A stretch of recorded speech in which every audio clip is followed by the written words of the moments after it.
పెరుగుతున్నాయి, పట్టణీకరణ జరుగుతుంది. ఈరోజు 55% జనాభా పట్టణాలలో నివసిస్తున్నారు అధ్యక్ష. రాబోయే 20-25 ఏళ్లలో 75% మన పట్టణాల యొక్క జనాభా పెరుగుతుంది అధ్యక్ష. కేవలం ఔటర్ రింగ్ రోడ్ ఇన్సైడే 1,34,00,000 మంది ప్రజలు నివసిస్తున్నారు అధ్యక్ష. 3,78,00,000 తెలంగాణ జనాభా ఉంటే ఔటర్ రింగ్ రోడ్ ఇన్సైడ్ మాత్రమే 1,34,00,000 మంది నివసిస్తున్నారు అధ్యక్ష. అంటే ఇక్కడ మోర్ దాన్ 1/3. టోక్యో యొక్క సిటీలో తెలంగాణ జనాభా కంటే ఎక్కువ ఉన్నారు అధ్యక్ష. 4 కోట్ల మంది ఒక పట్టణంలో నివసిస్తున్నారు అధ్యక్ష. ఈ రోజు ప్రపంచం అంతా పట్టణాల వైపు వేగంగా విస్తరణ జరుగుతుంది. దానికి తగ్గట్టుగా మనం నగరాలను అభివృద్ధి చేసుకోవాలి. అందులో భాగంగానే ఈరోజు వికసిత్ భారత్ ప్రణాళిక ఏంది? ఈరోజు అందుకోసమే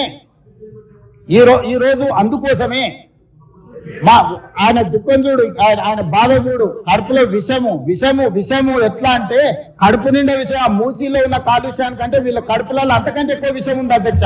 విషం జిమ్ముతున్నారు. మీరు మూసి కాలుష్యమే ప్రమాదం అనుకుంటున్నారు అధ్యక్ష. ఈ మనుషుల కడుపుల్లో ఉన్న విషయం మూసి కాలుష్యానికంటే ప్రమాదకరంగా తయారైంది అధ్యక్ష. ఏం నొప్పి అధ్యక్ష? నేను ఎవరినైనా విమర్శించిన అధ్యక్ష? నేను ఈ ప్రభుత్వం ఏం కార్యక్రమాలు చేపట్టబోతుందో సభలో సభ్యులు మాకు తెలవాలని అడిగినారు. పాయల శంకర్ గారు ఏం అడిగినారు అధ్యక్ష? మేము సభ్యులము, ప్రభుత్వం ఏం చేస్తుందో మాకు వివరించండి, మేము కూడా మా చేతనైన సాయం చేస్తామని మాట్లాడినారు అధ్యక్ష. నేను వివరాలు చెప్పే ప్రయత్నం చేస్తే విషయం ఎందుకు కక్కుతున్నారు అధ్యక్ష? ఈ రోజు క్వశ్చన్ అవర్ లో సప్లిమెంటరీ క్వశ్చన్స్ 2 ఉంటాయి. 10 క్వశ్చన్స్ ఉండవు, 10 మందికి ఇయ్యరు. స్పీకర్ గారు అలౌ చేసారు, స్పీకర్ గారు నాకు అనుమతించారు వివరించమని. స్పీకర్ గారి అధ్యక్ష వాళ్ళ ప్రాధాన్యత ఏందో మీకు అర్థమైంది కదా అధ్యక్ష. ఈ చర్చ జరగవద్దు, ఈ నిజాలు ప్రజలకు తెలియవద్దు. విషం కడుపు నిండా విషం. మీరు కళ్ళు చూడండి అధ్యక్ష, అసలు వాళ్ళ కళ్ళలో చూడండి. వాళ్ళ కళ్ళకి పోలే శక్తి ఉంటే ఆ విష కళ్ళతో చూస్తే మొత్తం కాలి బూడిదైపోయేటట్టు చూస్తున్నారు అధ్యక్ష. కప్పిపుచ్చుకోవడానికి అద్దాలు పెట్టుకుంటున్నారు అధ్యక్ష. అద్దాలు పెట్టుకున్నా మీ విషపు చూపులు ప్రజలకు అర్థమవుతాయి. అందుకోసమని నా మాట ఒక్కటే అధ్యక్ష. ఈరోజు తెలంగాణకు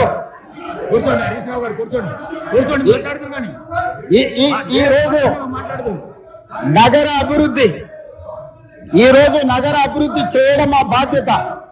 ఈ రోజు ఇన్ని మాటలు మాట్లాడుతున్నారు కదా అధ్యక్ష. ఆనాడు కాంగ్రెస్ ని గెలిచిన ఎమ్మెల్యేని తీసుకొని మూసీ రివర్ డెవలప్మెంట్ కార్పొరేషన్ కు చైర్మన్ చేసింది ఎవరు అధ్యక్ష? ఎవరు?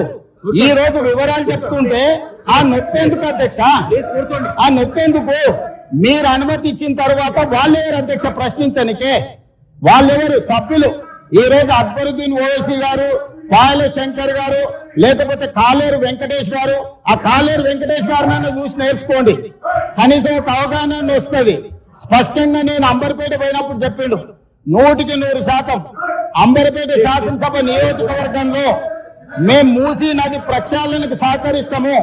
మా పేదలకు అందరికీ మంచి ఇండ్లు కట్టించండి, మా ప్రభుత్వ కార్యాలయాలు కట్టించండి, మా ప్రాంతాన్ని అభివృద్ధి చేయండి. నేనే ముందు బాగానే నిలబడి మూసీ నది ప్రక్షాళనకు సహకరిస్తాను. అంబర్పేట ఎమ్మెల్యే కాలేరు వెంకటేశ్వర గారు ముందుకు వచ్చి బహిరంగంగా మైక్ లో చెప్పిండు. నిన్నగాక మొన్న వచ్చి నన్ను కలిసి చెప్పిండు. ఆ పక్కనే ఉప్పల్ ఎమ్మెల్యే లక్ష్మారెడ్డి గారు వచ్చి కలిసి, సార్ మా ప్రాంతాన్ని అభివృద్ధి చేయండి, మూసీ నదిని ప్రక్షాళన చేయడం ద్వారా మా ప్రాంతానికి ఉపయోగపడుతుంది, మీరు చాలా మంచి పని చేస్తారు, మీరు వేగంగా ముందుకు వెళ్ళండి, మా వైపు నుంచి మీకు ఏం సహకారం కావాలని చెప్పి ఆ శాసనసభ్యులు వచ్చి కలిసిరు అధ్యక్ష. ఇవాళ నేను ఒకటే అడుగుతున్నా అధ్యక్ష, ఈ రోజు మూసీ నది ప్రక్షాళన చేసుకుంటే నల్గొండ,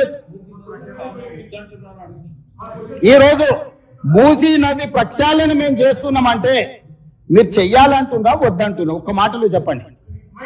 మీరు చెయ్యాలనుకుంటే ఏమి చెయ్యాలో సూచన ఇవ్వండి, వద్దంటే మీ కడుపు మంట ఏంటో చెప్పండి, తెలంగాణ ప్రజలు నిర్ణయించుకుంటారు.